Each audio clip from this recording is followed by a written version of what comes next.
Hey Shutterbugs, welcome back to week 3 of Shutterbugs at Home Cell Phone Edition. I hope you guys are having a great time learning all about how the cameras on your phones work and learning about photography.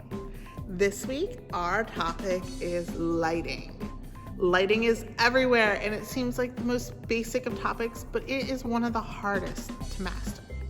So we're going to take some time this week to experiment with light and see how we can use it to our advantage to take the best photos. Up first, we're going to talk about natural light versus artificial light. So what is the natural light? Am I in natural light right now?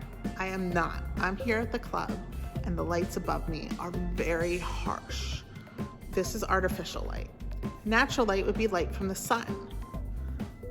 Both lights have their advantages and disadvantages. I personally would much rather take a picture outside any day than inside because I feel like the lighting is just always so much better. But there are tricks to the trade that'll help us take better lights, take better pictures inside. For instance, your phones all have flashes on them. Do we like flashes? Have to be honest with you, I almost never use the flash feature on my phone or my camera. Unless I am in a very specific situation where I need something illuminated, I never use it because I feel like the flash is just too harsh. You guys can try an experiment and take a picture of something with natural light and then turn your flash on and take the same picture with the flash. You'll see that even in a low light, the natural light photo is going to look so much softer and more natural to your eyes. So think about that. Turn your flash off on your camera when you're taking photos. Here are some examples of photos with and without flash. The first photo is without flash and it looks very soft and natural. The second photo with flash just makes everything look harsh.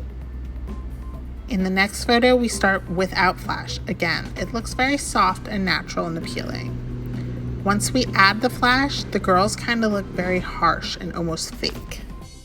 When we're outside, we never want to take photos with the light facing the camera. It's just gonna mix your sensor of your camera up. It's not gonna know what to do, what setting to be on. Just don't do it, all right? You're gonna want the light behind your camera. Here's a photo I snapped outside the club, directly into the sunlight. It's not a pretty photo. The sun washes out all the houses in the background, and there are some nasty sun flares on the photograph itself. But of course, rules are meant to be broken. Here's a shot I recently took of a sunset, shooting directly into the sun. But as you can see, the sun was diffused by the trees and the clouds. The golden hour. This is my favorite time of the day. As a photographer, it is the perfect time of the day to take photos. So let's think about the sun. When it comes up in the morning, it's at an angle and the light is nice and diffused. As the sun gets higher throughout the day, the light is more direct and harsh. And as it sets, the light becomes more at an angle and diffused again. There are points in the morning and the evening called the golden hour, when the sunlight is soft and diffused and everything just looks beautiful. You need to start paying attention to about an hour before the sun goes down and notice how the light is. Think about like when you're playing outside after school, how the lighting is around you, or in the morning when you first get up. This is the golden hour. Here's one of my favorite golden hour photos. We were at the beach and got up at sunrise, and the sun is at the perfect angle to just make everything glow. Another lighting tidbit to consider is a bright, clear, sunny day versus a cloudy day. Which day do you think is going to give you better photos? I bet you said sunny day, but you, my friend, would be wrong.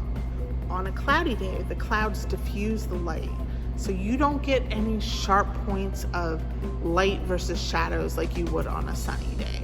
So don't be afraid to go out there and take pictures on cloudy days because you think it's not pretty. Because I promise you, the lighting is better on cloudy days versus bright sunny days. Cloudy versus sunny. Here are 3 examples. The first 2 were shot on cloudy days, and you can see that the colors are soft and diffused. When we get to the third photo, you can see that the lighting is harsher and there are shadows over the kids' faces. Don't be afraid of cloudy days. All right, guys, you ready for your challenge of the week? This week's Shutterbug at Home challenge is to take photos of shadows. What are shadows? They're just the absence of light. So, since this week is about light, shadows fit perfectly in there. Maybe your photo will be the shadow of yourself. Maybe it'll be the shadow of a tree. Maybe it'll be a cool shadow that the cloud projects on the ground on a day when we have bright, puffy clouds. Look at shadows in a way that you've never looked at them before and see if you can find some really cool shadows out there to photograph. Like always, I want you guys to email me your photos so that we can create an online gallery of all our cool photos that we've done in our Shutterbugs class. So send them to the email address below along with your name, where you are from, and your age. As always, we're trying to create a cool photo gallery to show all of our friends and family what we've been doing during Shutterbugs. So get out there, my friends, take photos of shadows, learn about light, experiment, and have fun. I'll see y'all next week.